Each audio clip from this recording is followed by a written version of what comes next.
Hai, hello. Jumpa lagi dengan Ibu, masih di pembelajaran sejarah.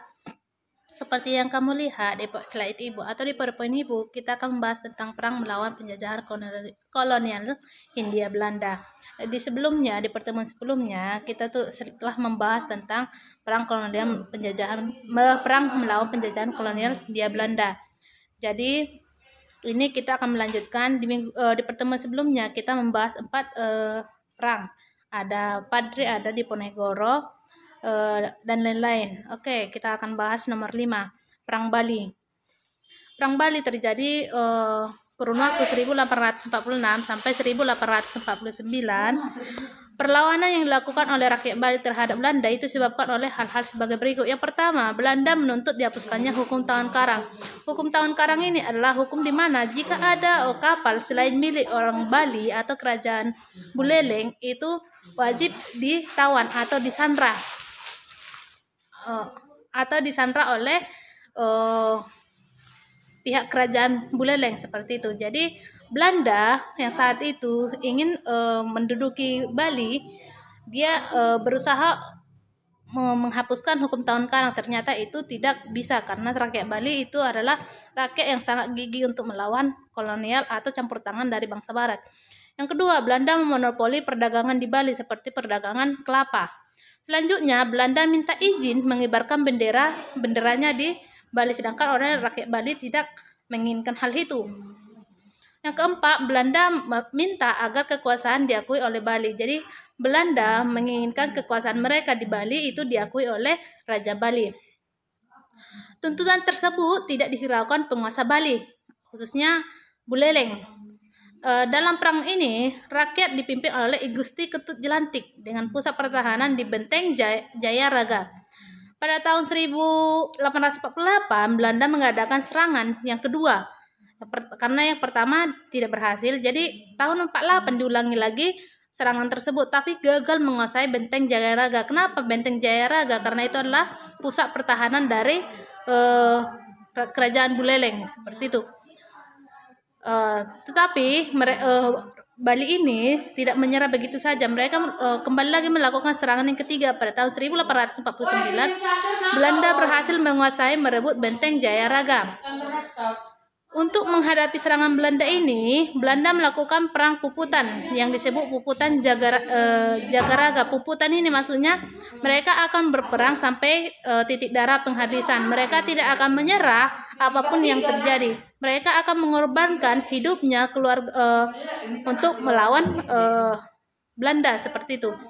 Ini karena kebiasaan rakyat Bali yang mengadakan perang puputan hampir dilakukan banyak tempat, seperti Puputan Bandung, Puputan Kusamba, dan Bali Wunggaya, dan banyak lagi di berbagai tempat. Hampir di seluruh Bali mereka melakukan perang puputan. Selanjutnya, semangat juang rakyat Bali untuk mempertahankan daerah perlu dihargai. Kenapa perlu dihargai? Karena mereka di setiap tempat, setiap daerah di bagian Bali mereka melakukan perang sampai titik darah penghabisan. Mereka tidak akan menyerah terhadap serangan Belanda seperti itu. Walaupun akhirnya pada tahun 1909 Bali jatuh juga ke tangan Belanda seperti itu. Selanjutnya yaitu perlawanan rakyat Aceh. Oke, sedikit Ibu bahas kembali kenapa perang Bali, kenapa Bali berhasil ditaklukkan, karena ketika Bali di bawah pimpinan si Ketut Jelantik tadi, mengapa mereka menyerah? Karena mereka sudah tidak mampu lagi, atau tenaga perang dari Bali tidak bisa lagi membendung kekuatan Belanda yang dari segi persenjataan Belanda itu lebih maju daripada Bali seperti itu. Selanjutnya, perlawanan rakyat Aceh. Penyebab atau latar belakang meletusnya perang Aceh. Yang pertama itu Aceh sebagai negara merdeka dikuasai Belanda. Jadi selanjutnya Aceh ini menguasai Belanda ingin menguasai Aceh berdasarkan Traktat Sumatera. Traktat Sumatera ini adalah kebebasan yang diberikan Inggris kepada Belanda untuk memperluas wilayahnya di Aceh atau di Sumatera. Tetapi Aceh tidak mau mengakui kedaulatan Belanda setelah kedatangan Traktat Sumatera antara Inggris dengan Belanda. Traktat ini adalah perjanjian antara Inggris dan Belanda di mana Inggris memberikan kepada Belanda kebebasan untuk memperluas daerah kekuasaannya di Sumatera. Tetapi karena Aceh adalah negara yang merdeka, mereka adalah tanah merdeka, mereka tidak ingin daerahnya itu dikuasai oleh Belanda. Aceh menjadi pelabuhan yang penting setelah dibukanya terusan Suez atau terusan sungai Suez. Jadi Aceh ini menjadi pusat perdagangan atau pusat perdagangan internasional. Yang saat itu seketika Malaka dikuasai oleh Belanda atau Portugis. Jadi pedagang-pedagang Islam dari Timur Tengah itu membelokkan jalur perdagangannya ke Aceh seperti itu, karena Aceh menjadi satu daerah di Nusantara yang pertama kali yang banyak menganut agama Islam seperti itu. Jadi pedagang-pedagang Islam dari Timur Tengah itu banyak melakukan perdagangan di Aceh seperti itu. Selanjutnya Belanda melakukan penyerangan di masjid dan berhasil mendudukinya. Namun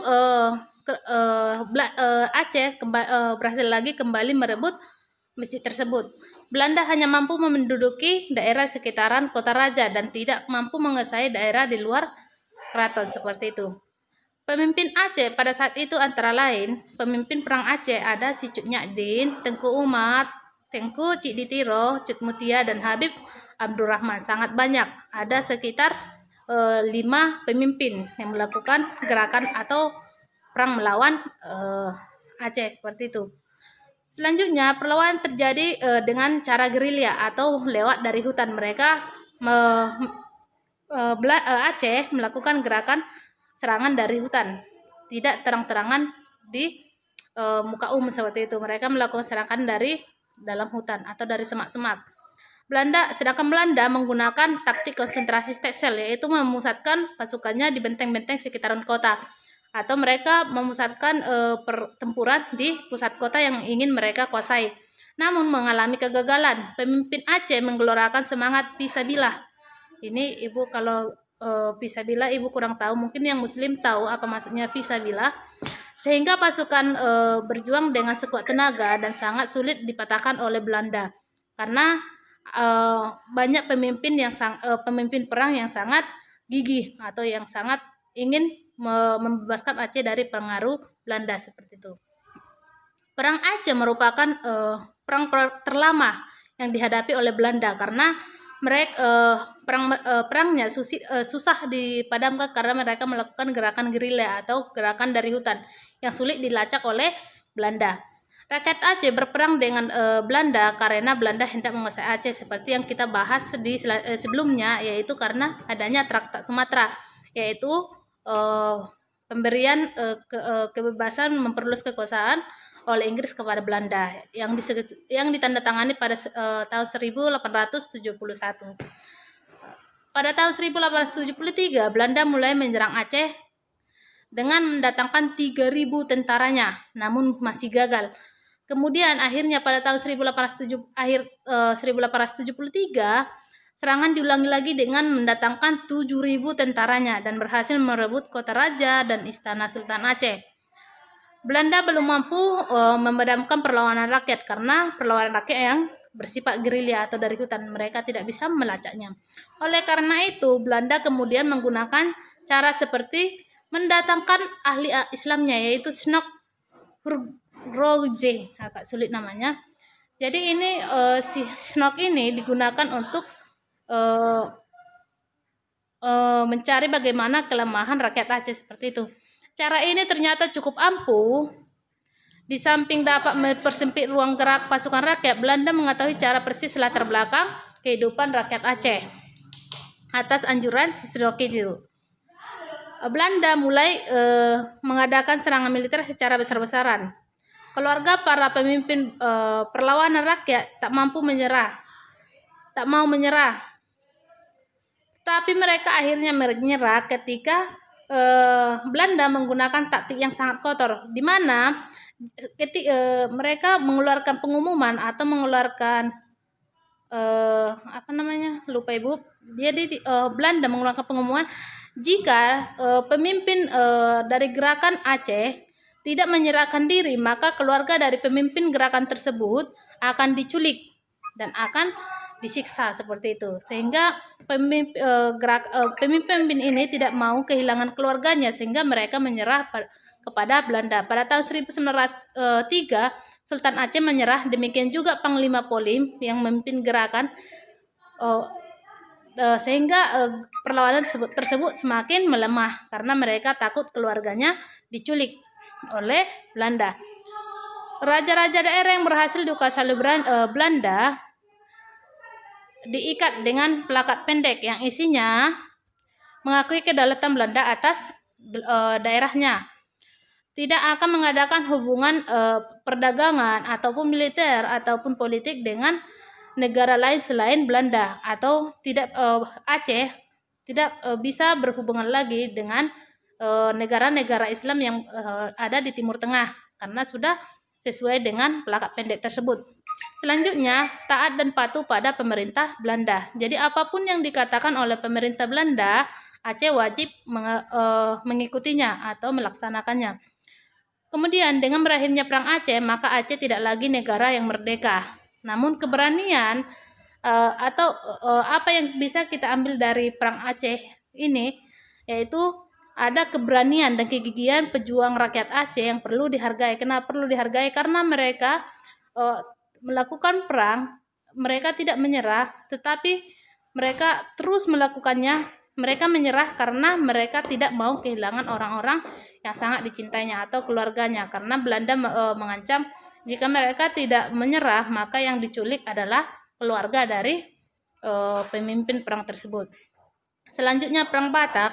Ini enggak ibu buat slide-nya, kamu lihat di buku kamu. Perang Batak ini adalah perang Sisingamangaraja 12 yang terjadi antara tahun 1878 sampai 1907. Ini juga perang Batak ini atau perang Sisingamangaraja ini sangat sulit ditaklukkan oleh Belanda. Kenapa? Karena Sisingamangaraja juga melakukan pergerakan dari hutan atau disebut gerilya. Perang Batak atau perang Sisingamangaraja bisa ditaklukkan Belanda itu ketika Sisingamangaraja, anaknya Sisingamangaraja atau putrinya itu ditembak. Sedangkan Sisingamangaraja kelemahannya adalah darah dari putrinya. Kalau orang Batak bilang darah dari berunya, kalau orang Kari bilang berunya, atau orang Batak bilang borunya. Jadi ketika berunya atau borunya Sisingamangaraja atau anak perempuannya dari Sisingamangaraja ditembak dan Sisingamangaraja memeluk berunya, itulah membuat dia lemah dan dia berhasil ditaklukkan oleh Belanda. Oke. Untuk lebih lengkapnya kamu baca di buku kamu, buku paket, karena buku kita sudah dibagikan. Jadi biar kamu membaca bukan hanya dari ibu, jadi wawasan kalian lebih luas lagi. Baca buku, baca internet, baca banyak lagi yang bisa dibaca. Oke? Sampai di sini yang ibu jelaskan. Mungkin minggu depan kita akan membahas tentang dampak dari kedudukan Belanda atau kolonialisme di Indonesia, dampak di bidang pendidikan, dampak di bidang seni, dampak di bidang pemerintahan atau politik, dan dampak di berbagai jenisnya. Oke, sampai di sini. See you, goodbye.